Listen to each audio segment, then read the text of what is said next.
mi alma, y yo pensaba que nunca se iba a ir. Y yo iba delante de la presencia de Dios, y cuando yo le fallaba al Señor en esa área, yo estaba delante de la presencia del Señor y llegaba, porque el problema es cuando la conciencia ya no nos ataca, ¿verdad? Y cuando ya no oímos al Espíritu Santo de Dios que nos está redarguyendo, pero cuando oímos al Espíritu Santo de Dios que nos está redarguyendo, tenemos que aprovechar e ir delante de la presencia del Señor con sensibilidad, reconociendo nuestra falta, nuestra debilidad, y decirle: Señor, perdóname y ayúdame en esta área, porque es algo que no lo puedo dejar. Y ese quizá es uno de esos gigantes que el pueblo de Israel se encontró cuando estaban tomando la tierra prometida. Y nosotros nos tocamos con esos gigantes, pero los gigantes van a caer. Ahora, oiga el problema de los gigantes. ¿Se acuerda usted qué fue lo que pasó con David y Goliat antes de que David venciera a Goliat? ¿Qué fue la primera lucha que hubo? ¿Qué fue el primer agarrón? ¿No eran palabras? O sea que lo primero que hacen los gigantes cuando nos topamos, cuando nos enfrentamos a ellos, empiezan a hablar creativamente. No me puedes dejar. Porque no cree que le van a hablar feo. ¿Cómo me vas a dejar? Si me has tenido por 20 años, he estado contigo, he sido tu vicio preferido, he sido tu deleite en la carne favorito. Tú vienes a mí con piedras y palos y le agarras la onda, le dice Goliat a David, y vaya que David sí sabía agarrar la onda. De las 5 piedras dicen que agarró una. Hay quienes que dicen que fue la piedra pastoral, otros que dicen que fue la piedra apostólica. Lo cierto es que le dio un bombazo en la frente que cayó al suelo, hermano, y agarró, corrió y le agarró, y con la misma espada le voló la cabeza. Ahora, ¿qué nos enseña esto a nosotros cuando nos enfrentamos a gigantes? Mire, hermano, usted no se ponga a argumentar con su enemigo. No se ponga a argumentar con esa área horrorosa que quizás tiene y que ya no la quiere, sino usted levántese como hizo David, y en el nombre de Jehová de los ejércitos yo vengo a destruirte, y agarre la piedra, y si es la de Ujiero o yo no sé, el de la alabanza o la que sea, usted déjele ir el bombazo y dígale: ahí te quedas y nunca más te levantas. Pero oye, nunca más lo vuelva a ver.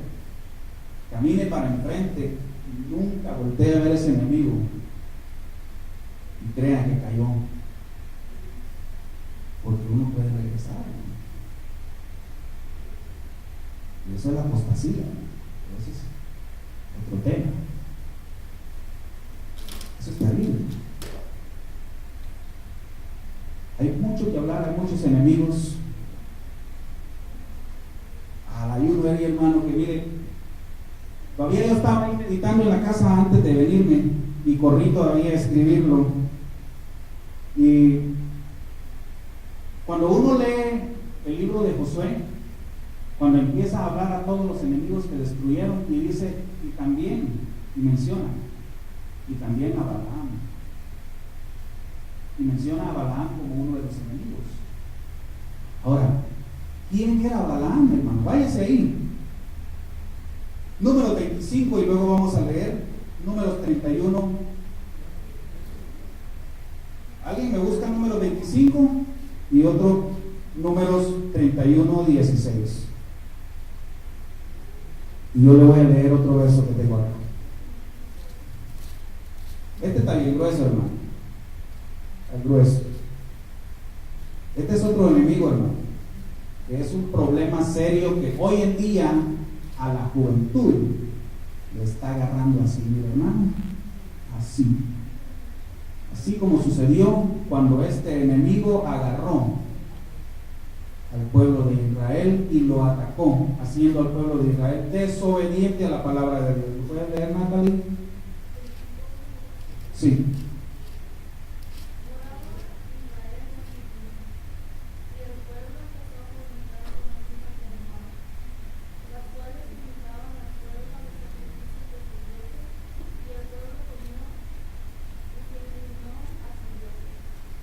está. Ahora, oyó esa parte. ¿Qué hacía el pueblo? ¿Empezó a qué? ¿Con quiénes? ¿Quiénes eran las mujeres de Moab? Que son figura de las mujeres del mundo, ¿verdad? Sí, filisteos o filisteas, como el caso de Sansón y Dalila. Ahora, alguien que tiene números 31:16.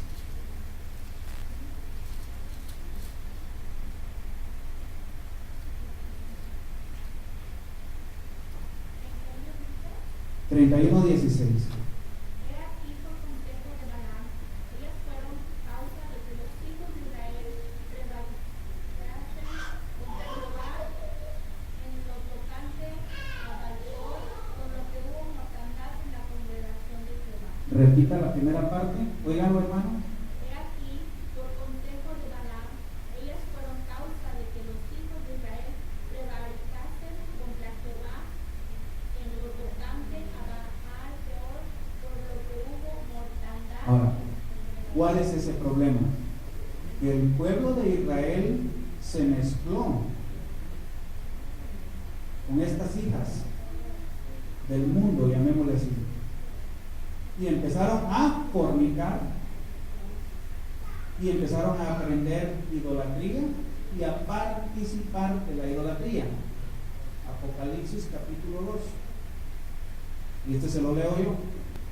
Esto es serio, hermano, porque oiga lo que le voy a decir. Este problema lo estaba teniendo esta iglesia de Pérgamo, y dentro del mensaje que Dios le está dando, o que Cristo está dando a través de Juan, para que se le envíe a las iglesias, en el mensaje a Pérgamo, y escribe al ángel de la iglesia en Pérgamo, el que tiene la espada aguda de 2 filos, dice esto: yo conozco tus obras y dónde moras, donde está el trono de Satanás, pero retienes mi nombre y no has negado mi fe, ni aun en los días en que Antipas, mi testigo fiel, fue muerto entre vosotros, donde mora Satanás. Oiga, qué terrible donde estaba esa iglesia, pero tengo unas pocas cosas contra ti, que tienes ahí a los que retienen la doctrina de Balaam. Ahora, ahí lo dice, que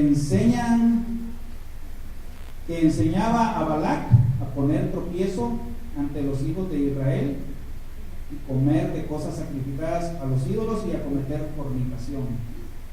Ese es un enemigo terrible que hay que vencer.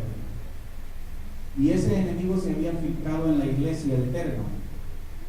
Y ese problema se estaba dando en la iglesia de Pérgamo, y ese es un enemigo que estaba cuando Israel entró a la tierra prometida, y tenían que derrotarlo, tenían que vencerlo, tenían que superar ese problema de fornicación, de idolatría, pero era causado por un enemigo que se llamaba Balaam, que este Balaam había sido enviado por un rey que se llamaba Balac, y que quería que Balac quería de que Balaam maldijera al pueblo de Israel.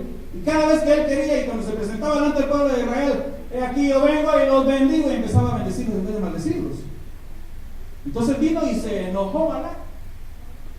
Pero lo que usted lee ahí en el número 31 es que fue por consejo. Entonces, ¿qué fue lo que sucedió?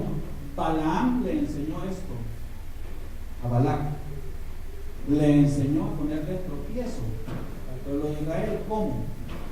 Le metió a las hijas que está mencionando ahí. Ahora, eso, hermano, se llama mezcla. Ahora, ¿qué es lo que pasa? Porque dice que hubo una gran mortandad. Cuando habla de lo tocante a Balac o a Balaam, peor, menciona ahí hay una mezcla. ¿Cuál es esa mezcla? Está hablando ahí, la mezcla literal que está hablando ahí, que Dios aborrece. Mezcla el pueblo de Dios con las mujeres del mundo o con los hombres del mundo. Mire, hermano, yo tengo que enseñarle esto, jóvenes que me escuchan. Yo necesito enseñarles esto, porque quizá para ustedes sea muy normal en la escuela querer tener un novio impío. Tiene 16, 17, 18 años, y es el que tiene más pegue que todos ahí, y todas andan atrás de él, y de repente hasta la cristiana. Sí. Y Dios abomina eso. Usted puede leerlo también en 2 Corintios capítulo 6, que no hay ninguna comunión entre la luz y las tinieblas, entre Cristo y Belial, dice. no hay ninguna comunión. Ahora, oiga hermano, porque a veces lo tomamos tan así, ¿va? No, hombre, no van a hacer nada, a veces son de manita sudada, ¿verdad? Pero ya empiezan a recibir la enseñanza. Y cuando crecen y se juntan con un impío o con una impía que lo único que quiere es ir al baile, no tiene la fuerza para decir, está bueno, pues a la venida está bueno, y con ese está bueno, se quedó en el mundo, hermano. Y eso es un tropiezo para los hijos y para las hijas de Dios. Porque usted que cree que el que no es cristiano va a querer venir a la iglesia, levantar las manos y entender lo que es adorar a Dios en espíritu y en verdad, y querer servirle a Dios y querer agradar a Dios, no le importa. Y peor si sus padres no le enseñan buenos principios, ¿qué le importa la vida? Es algo que quiere dañar a la joven. Por eso Dios abomina esa mezcla. Recuérdese lo que sucedió en el Génesis en el capítulo 6. Ahí empezó a haber una mezcla.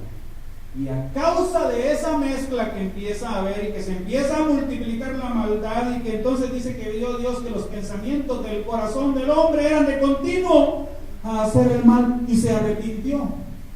Pero ¿qué pasa en los primeros versos? Dice de que Dios vio y que empezó a suceder esto, hermano. ¿Y cómo explicamos esta parte? Empezó a haber una mezcla de las hijas de Dios o de los hijos de Dios con las hijas de los hombres. Expliquen ustedes. ¿Qué es esa mezcla? ¿Quiénes son los hijos de Dios que menciona ahí? ¿Quiénes son las hijas de los hombres? Y que es una mezcla que Dios abomina.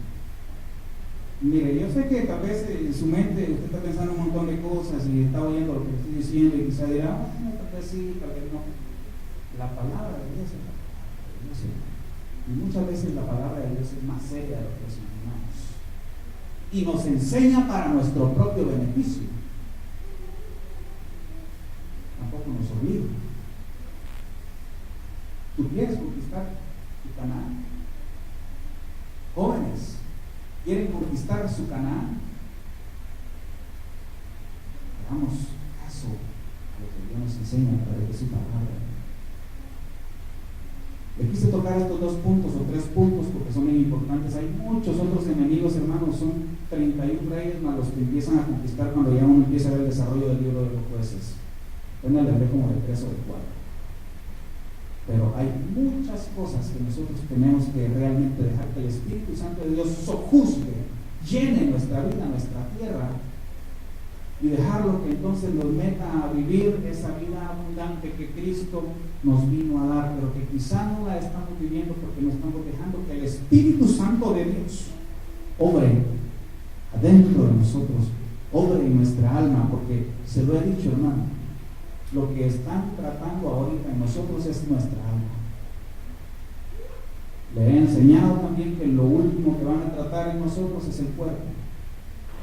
Cuando nuestro cuerpo comete pecado o es el que realmente ejecuta el pecado, es porque nuestra alma a través de nuestra mente nos envía todos los mensajes de las cosas que hemos de hacer. El cuerpo no se mueve sin el alma, sin el espíritu.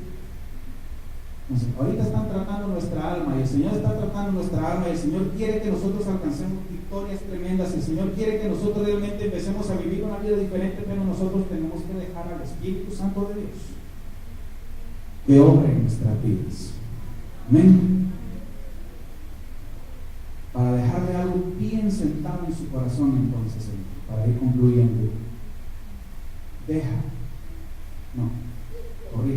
Dejemos que el Espíritu Santo de Dios tome control de nuestros actos, de nuestros pensamientos, de nuestra vida, de nuestro carácter, y que nos lleve al cambio, que nos lleve a la transformación. Pero eso, hermanos, se requiere de querer. Tenemos que querer y tenemos que empezar a entregar.